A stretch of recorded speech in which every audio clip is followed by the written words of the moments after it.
ഇന്ന് തയ്യാറാക്കാൻ പോകുന്നത് നല്ല നാടൻ മീനാണ് കേട്ടോ. നെറ്റർ കട്ട്ല എന്ന് പറഞ്ഞ് പുഴയിൽ നിന്ന് പിടിച്ചതാണ്. അതിലേക്ക് വേണ്ടി നമുക്ക് ഒരു വലിയ നാളികേരം ചെരുകി വെക്കാം കേട്ടോ. കറ കളയാൻ വേണ്ടി കുടംപുളി ഇട്ട് വെച്ചിരിക്കുക കേട്ടോ. എന്നിട്ട് ഒരു മിക്സിയുടെ ജാർ എടുത്തിട്ട് അതിലേക്ക് നാളികേരം ഇട്ട് അത്യാവശ്യത്തിന് കുറച്ച് കുരുമുളക് ഇടുക.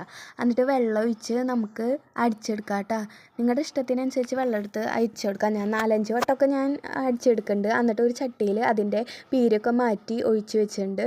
ഒരു ചട്ടി നിറയെ മീൻ കൂട്ടാനാട്ടോ ഞാൻ വെക്കണത്. അതിലേക്ക് ഒരു വലിയ ടീസ്പൂൺ മഞ്ഞൾപ്പൊടി ഇട്ട് കൊടുക്കുന്നുണ്ട് കേട്ടോ. ഒരു 4 ടീസ്പൂൺ മുളക് പൊടി ഇട്ട് കൊടുക്കുന്നുണ്ട്. ഒരു 2 ടീസ്പൂൺ മല്ലിപ്പൊടി ഇട്ട് കൊടുക്കുന്നുണ്ട്. എന്നിട്ട് നല്ലോണം ഇളക്കണം കേട്ടോ. നല്ലോണം ഇളക്കണം.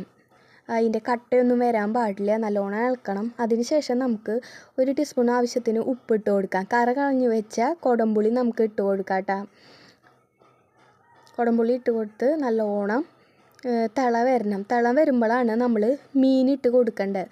ഓരോ മീനുകളായിട്ട് ഇട്ട് കൊടുക്കാം. നല്ലോണം തിള വരുമ്പോൾ മാത്രമായിട്ട് മീൻ ഇട്ട് കൊടുക്കാൻ പാടുള്ളൂ. അല്ലെങ്കിൽ അത് വെന്തുടയാൻ നല്ല ചാൻസ് ഉണ്ട്. ഇത് വറ്റിച്ച് വെക്കണമല്ലോ. അപ്പോൾ നല്ലോണം തിള വരുമ്പോൾ എല്ലാ മീനുകളും ഇട്ട് കൊടുക്കുക.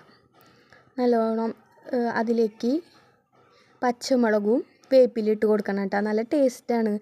വേപ്പില കൂട്ടാനിൽ കിടന്ന് തിളയ്ക്കുമ്പോൾ നല്ല ടേസ്റ്റാണ്. ഒരു ചട്ടി എടുത്ത് വെച്ച ചട്ടിയിൽ വറ്റിച്ച് വന്ന മീൻ കൂട്ടാനാട്ടോ. വറ്റി വന്നിട്ട് മീൻ കൂട്ടാൻ എണ്ണയൊക്കെ തെളിഞ്ഞ് നിൽക്കുന്നുണ്ട് കേട്ടോ. ഒരു ചട്ടി എടുത്ത് അതിലേക്ക് വെളിച്ചെണ്ണ ഒഴിച്ച് ഉള്ളി ഇടുക. എന്നിട്ട് നല്ലോണം ഇളക്കി കൊടുക്കുക കേട്ടോ. ഒരുവിധം മൂത്ത് വരുമ്പോൾ അതിലേക്ക് വെളുത്തുള്ളിയും കറിവേപ്പിലും ഇട്ട് കൊടുക്കുക. ഇത് മൂന്നും കൂടിയിട്ട് നല്ലോണം മൂത്ത് വരണം കേട്ടോ. ഒരു ബ്രൗൺ ഷെയ്ഡ് ആവണം. നല്ലോണം ഇളക്കി കൊടുക്കണം. ബ്രൗൺ ഷെയ്ഡ് ആകുമ്പോൾ വറ്റിച്ച് വെച്ച മീൻ കൂട്ടാനിലേക്ക് ഇത് ഇട്ട് കൊടുക്കുക കേട്ടോ. ഇപ്പോൾ കണ്ട നല്ല രസമല്ലേ മീൻ കൂട്ടാൻ കാണാൻ. അതേപോലെ ഇനിയാട്ടെ കഴിക്കാനും. എല്ലാവരും ഉണ്ടാക്കി നോക്കണം കേട്ടോ. വീട്ടിൽ വിരുന്നാരൊക്കെ വരുമ്പോൾ വെച്ച് കൊടുക്കാൻ അടിപൊളിയാണ് കേട്ടോ. നെക്സ്റ്റ് വീഡിയോയിൽ കാണാം. Thank you.